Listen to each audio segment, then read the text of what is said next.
Hello, I'm Delusion Dispeller, back to talk to you more on warning signs. And once again, these videos won't just be about warning signs in relationships, but some useful information about getting ready for a serious relationship. So in this video, I'm going to start by talking to you about lies in relationships. How often does your partner lie? Do you lie? What do they think of lying? Is it ever okay to lie? Is there little white lies that are okay? When do they lie and why do they lie? Do they lie in order to avoid displeasing you? That's not healthy. Do you lie in order to avoid displeasing them? That's also not healthy. Do they lie to avoid confrontation? If you confront them on something, they know they did it wrong, but they don't want to be called on it, do they lie? That's not healthy. It's not good. Do they lie in order to avoid having real communication? Also not good. You don't want somebody that's not going to be truthful with you, and you don't want to be in a relationship not being truthful with the other person. Because trust me, lies will come back to bite you on the rear end if you keep on doing that. So that was basically all about emotional availability. Now I'm going to go into some other things.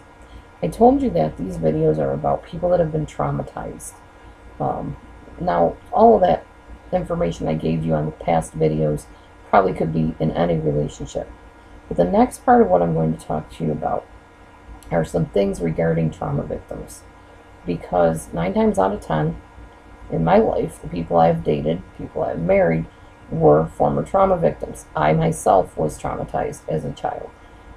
I think it's safe to say most of the people you come across nowadays have been traumatized in some way in their childhood, but it didn't come out till probably more recently, when talking about abuse has been something that's more open than in the past.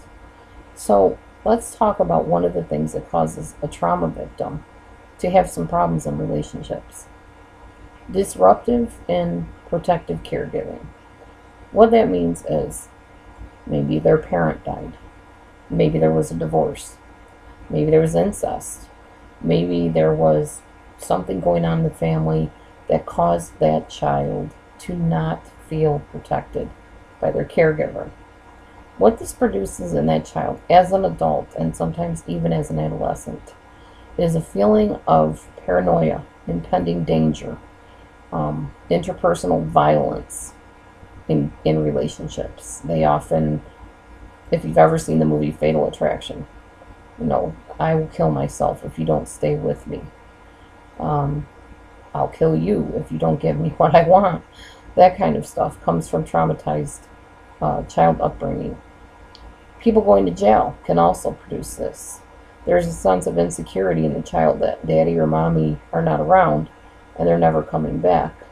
So they feel insecure and they act out of that insecurity sometimes. Sometimes the child ends up in jail simply because they believe that this is just something they're destined to do because their parent ended up there. Severe, persistent emotional abuse. This is a big one in relationships with trauma victims. They have learned an unhealthy way of relating to people. So if you're in a relationship with somebody like this that has been severely traumatized, you will often see a lot of temper tantrums.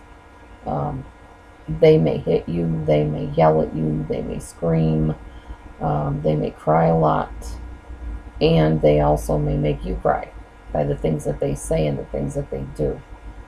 Just emotionally damaging things that they say that really hurt your feelings.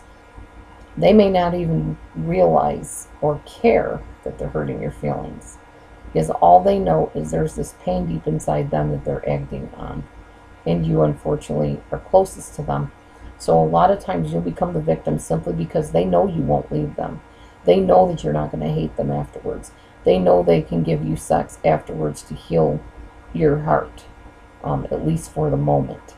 So you may become the unwitting victim of somebody that was traumatized as a child. War is another thing. A lot of times people that have gone to war come back with post-traumatic stress disorder symptoms, and they take that out on the family. And of course, a lot of times in those families, there's the don't talk, don't tell rule. the ignore the elephant in the middle of the room rule. You know, Uncle Frankie is just not feeling good today. That's why he yelled at you and threw that thing at you across the room.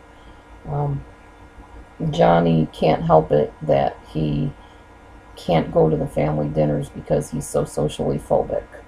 So you learn to live with that dysfunction, to either ignore the dysfunction or make excuses for it. And then in your own relationships, you often see people acting dysfunctionally and also ignoring it or acting out on it and making excuses for it. In these families of traumatized people, there's a lot of splitting up, separation, divorce, and as we said, severe emotional abuse and even verbal abuse. They will often act in their relationships the way they were treated. And obviously, these relationships are not healthy. You need to get counseling if you're in one of these relationships, or if you are the person that is victimizing another person, definitely get help. It's not healthy, it's not good, it will not produce anything of lasting value. If anything, it will alienate your partner from you and not form a lasting loving bond. So get help if you're in those types of relationships. And I'm going to end that there. Thanks for watching.